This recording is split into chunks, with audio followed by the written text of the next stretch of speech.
husband and I, we had gone to New York for our 25th wedding anniversary to see a Broadway show. I had always wanted to go to one, and we went to the Broadway show. But before we went there, because it was our wedding anniversary, Swami had performed our marriage 25 years before that in Vrindavan.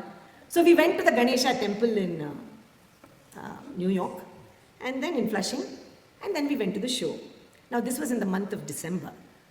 The previous 6 months before that, I had gone to Puttaparthi as usual in the month of July. I always went in June, July time frame. Being a teacher, those were my summer holidays, so I went there. And my husband had not come. Swami had called me and my 2 sons in for an interview. And while he was talking in the interview, he had materialized some vibhuti, and he put it into my hand. And normally he says, eat it, eat it, eat it. You know, he's always very particular, eat it immediately. And we really don't want to eat it in front of Swami, because you'll get all the vibhuti on your face, then you have to lick it, then you can't touch his feet. So, you know, you want to hold on to it. But Swami is insistent, says, eat it, eat it. So, but that particular time, he did not say, eat it. He gave it to me, then he got up from his chair, and in the windowsill, Swami always kept a whole stack of little square pieces of paper. So he took the paper and he took my wrist and he made me put all the vibhuti into that. He held the paper, held my wrist, and he made me tap all the vibhuti into that piece of paper. And he folded it very gently and he gave it to me and said, take it to America.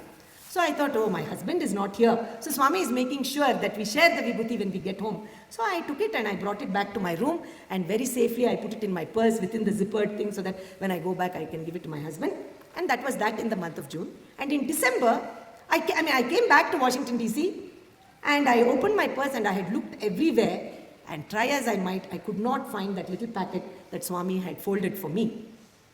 My husband got a little irritated. He said, you got the interview, but you couldn't even carry the vibhuti properly for me.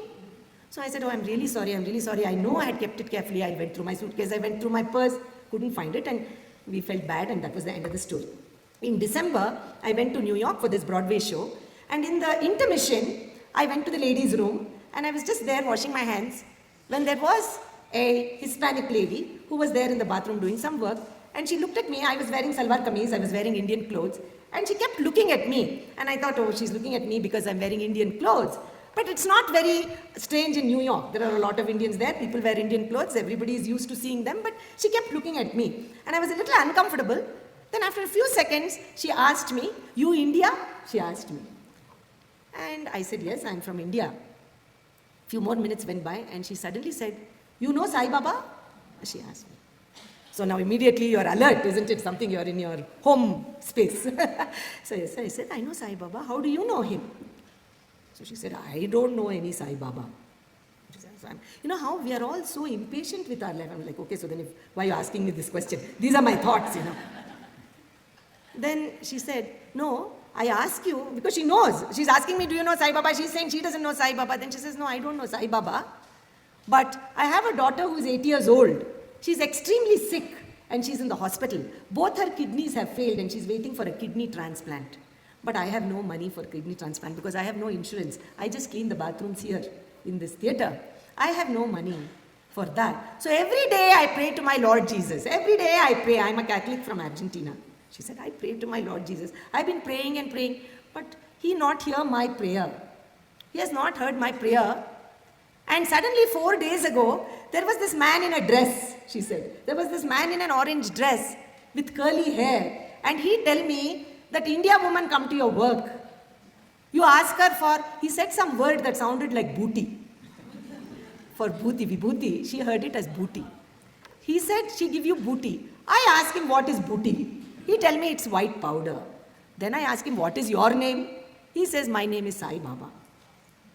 So I had this dream. I woke up and I thought I was going crazy because of my stress about the child. I didn't pay much attention to this.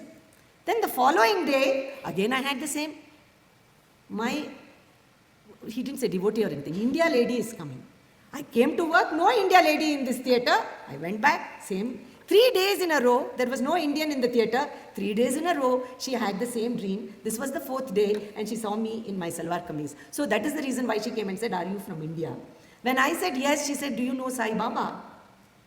I said yes. Then she says, do you have booty, some white powder?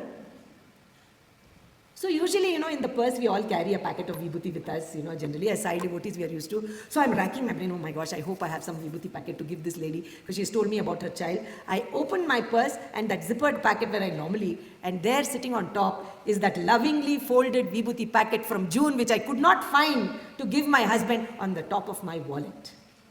I found it. I knew that 6 months ahead of this woman's problem, our loving Lord had already heard her prayers. He had packed it and used me as the postman from Prashanti Nilayam to New York. I found it. I knew it was for her. I said, here it is. I have some vibhuti. You may take it. And I wished her good luck. Good luck, I said. And she said, thank you very much. And I went back to the program. And of course, it had started. And I had to cross through many people who were all giving me very tough looks because the program had started and I had to cross over to my seat. I went and sat down. And I was so excited. I wanted to tell my husband. And I started to whisper. And very similar to the lady yesterday, we were talking. And the lady next to me said, shh, this is a Broadway show. You're not supposed to talk. So I said, okay, I better keep my mouth closed. We are in a serious place here.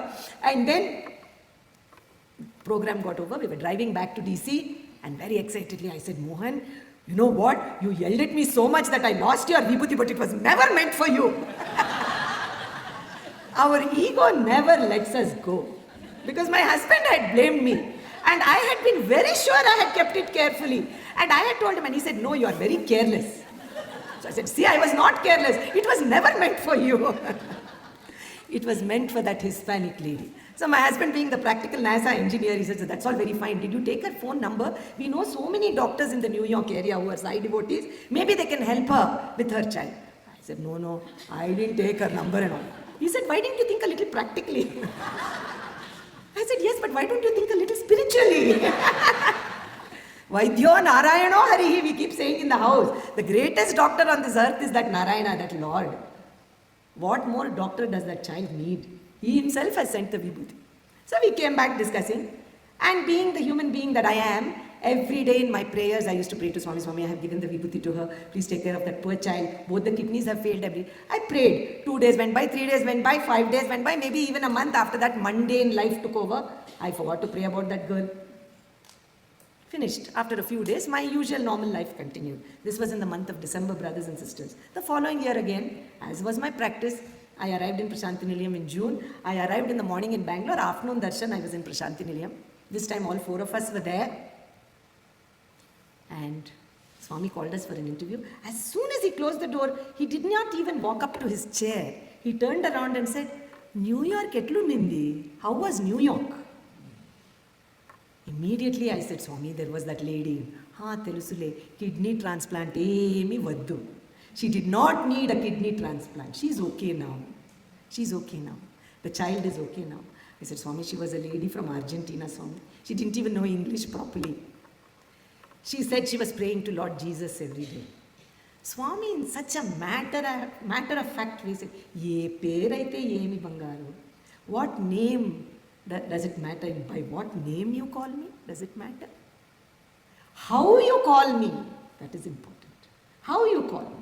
The name is not important, but how you call me, that is important. Whether she called me Jesus, whether you call me Buddha, whether you call me Sai Rama, it doesn't matter how you call me. I said, Swami, how quickly she called you? She said, he didn't call me very quickly. From childhood, she was practicing the calling. So that is where the discipline aspect comes, is it not? We have to practice. Anything without practice, it is hard. Now I'm seeing I have 4 grandchildren. I have a 1.5-year-old. She is very